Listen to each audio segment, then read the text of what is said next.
আসসালামু আলাইকুম। প্রিয় দর্শক, অন্য মঞ্চের আলাপচারিতায় আপনাদের সকলকে আমন্ত্রণ জানাচ্ছি।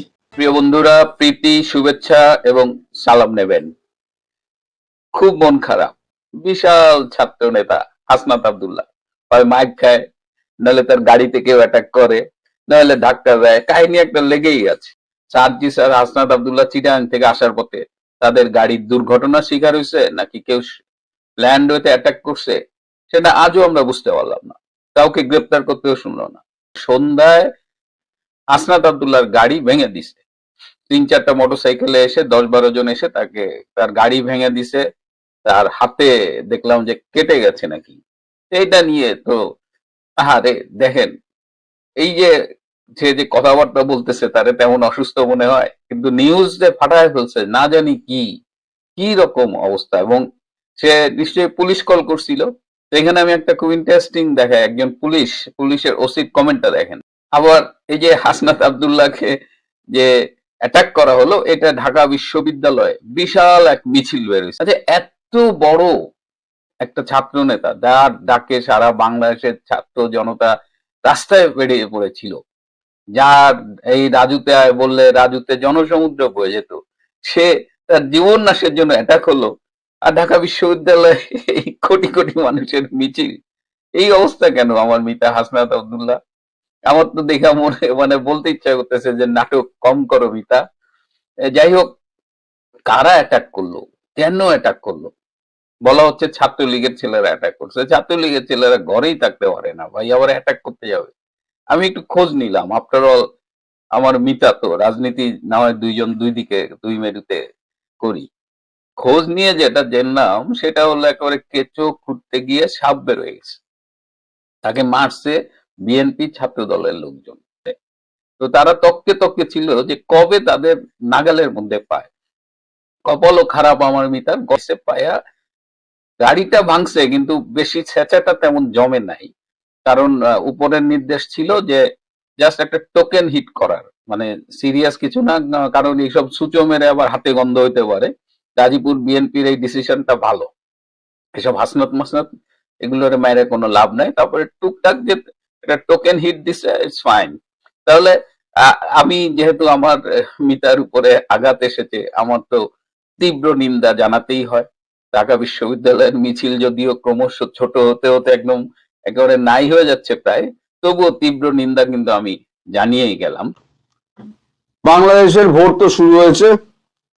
ভোট শুরু হওয়ার কথা আজকে সকালবেলা, কিন্তু আপনারা সোশ্যাল মিডিয়ায় সবাই দেখেছেন কালকে রাত্রির থেকে ভোট শুরু হয়ে গেছে।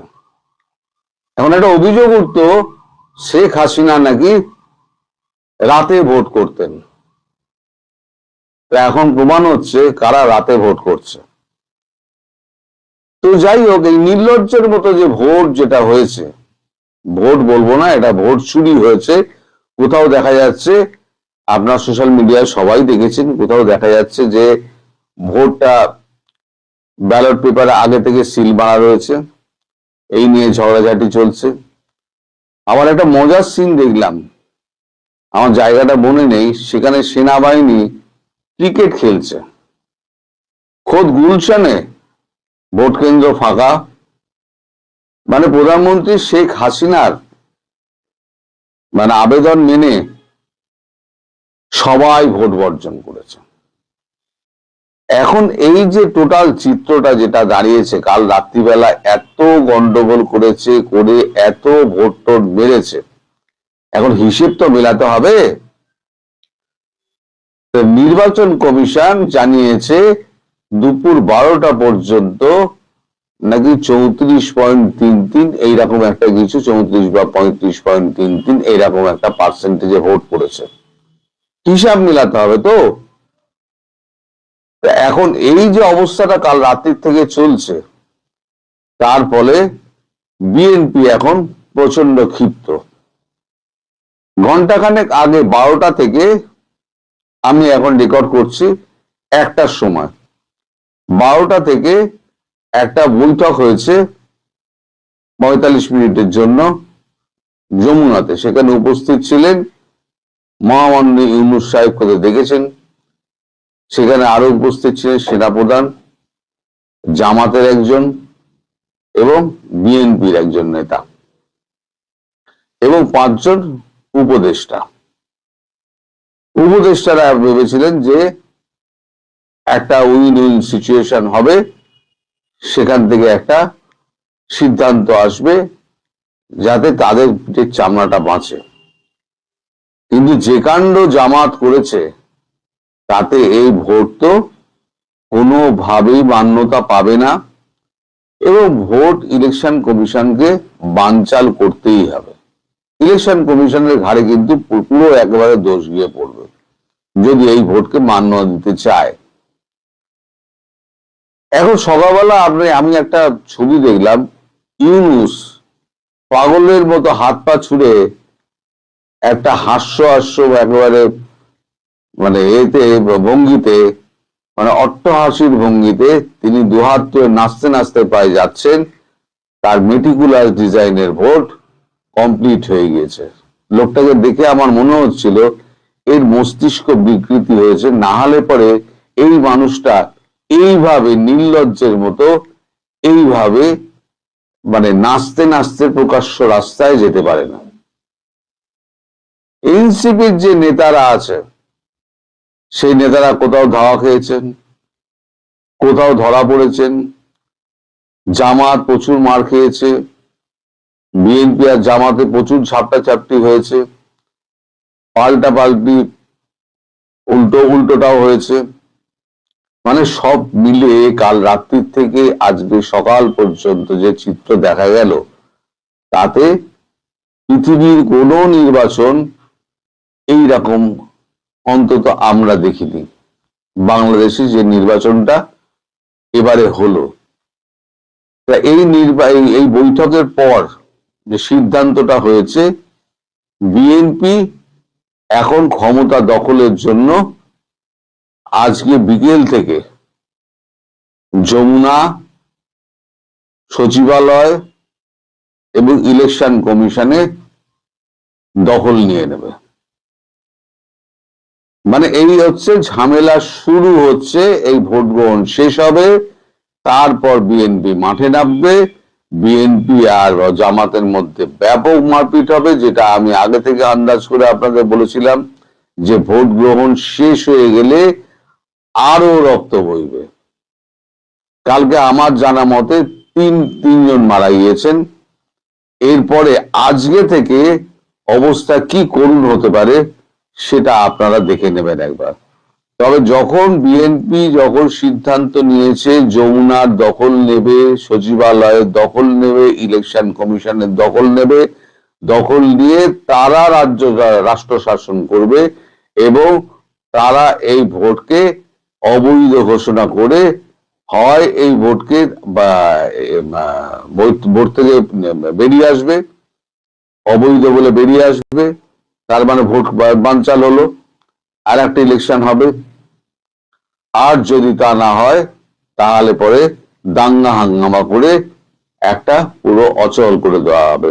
মোটামুটি বাংলাদেশে যে স্থিতিশীলতার আশা করা গিয়েছিল, আমাদের কাগজগুলো যেগুলো লিখছিল, এখান থেকে যারা গিয়েছিলেন যে সমস্ত প্রতিনিধি তারা যেগুলো লিখছিলেন আর আমি যেটা বলছিলাম, তাদের মানে আশা আর আমার আগাম বার্তা দুটোর মধ্যে আকাশ পাতাল তফাৎ।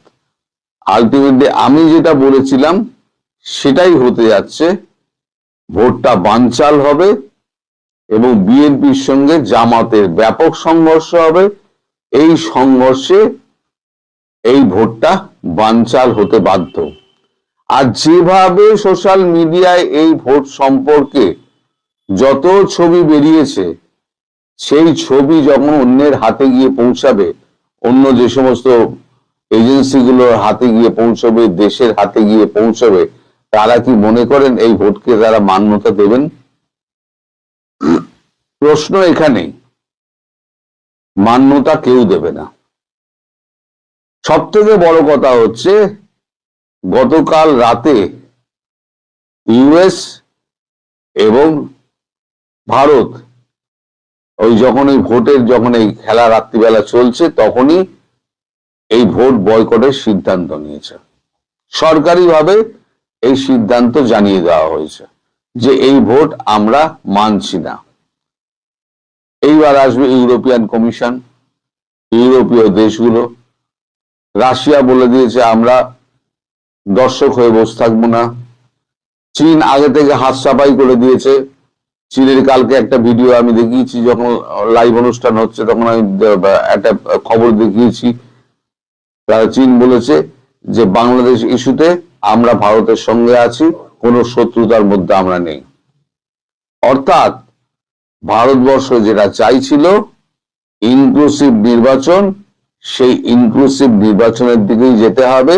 এছাড়া বাংলাদেশে কোনো ভোট মানে গ্রহণযোগ্য হবে না, এটা নিশ্চিত। আর যখন বিএনপি আজকে বিকেল থেকে যখন সমস্ত জায়গা দখল নেবে, তখন দেখবেন একটা অগ্নিগর্ভ পরিস্থিতি সৃষ্টি হবে, জামাত ভার্সেস বিএনপি। সব ভোট কেন্দ্র তো খালি, ভোট তো পড়ে গেছে রাতে। তাহলে পরে 12টা অবধি যদি ভোট কেন্দ্র খালি থাকে, তাহলে 34-35% ভোট 12টা অবধি হয় কি করে? আসলে সেই যে আমি বলেছিলাম না 53 থেকে 55% ভোট দেখানো হবে, বাকি আওয়ামী লীগ ভোট দেয়নি, ওই হিসেবটা মেলানোর জন্য এখন থেকে ইলেকশন কমিশন এটাকে বাড়াতে শুরু করে দিয়েছে। আমরা যখন 10টার সময় একটা লাইভ করছিলাম, তখনই আমরা শুনেছিলাম 14% ভোট পড়েছে। আমি বলেছিলাম যে 14% ভোট যখন ইলেকশন কমিশন বলছে, তার মানে ধরে নাও এটা 5 থেকে 6% ভোট পড়েছে। এবং দেখাও যাচ্ছে যে একটা বুথে 400 কতজন ভোটার আছে, সেখানে দুপুর 11টা পর্যন্ত ভোট দিয়েছেন 2 জন। একটা বুথে একটা ভোট কেন্দ্রে তো ভোটারই নেই, সেখানে সেনাবাহিনী ব্যাট বল নিয়ে ক্রিকেট খেলছে। যে আগামী বিশ্বকাপে সেনাবাহিনী একটা দল দেবে, সেখানে তার একটা প্র্যাকটিস হচ্ছে। বাংলাদেশ সেনাবাহিনী আবার একটা বিশ্বকাপের একটা আলাদা করে দল পাঠাবে বাংলাদেশ ছাড়া, তার প্র্যাকটিস হচ্ছে। বড় মজার একটা দেখলাম। তবে আপনারা নিশ্চিত থাকুন যে এই ভোট কেউ মান্যতা দেবে না, এই ভোট জলাঞ্জলি যাবে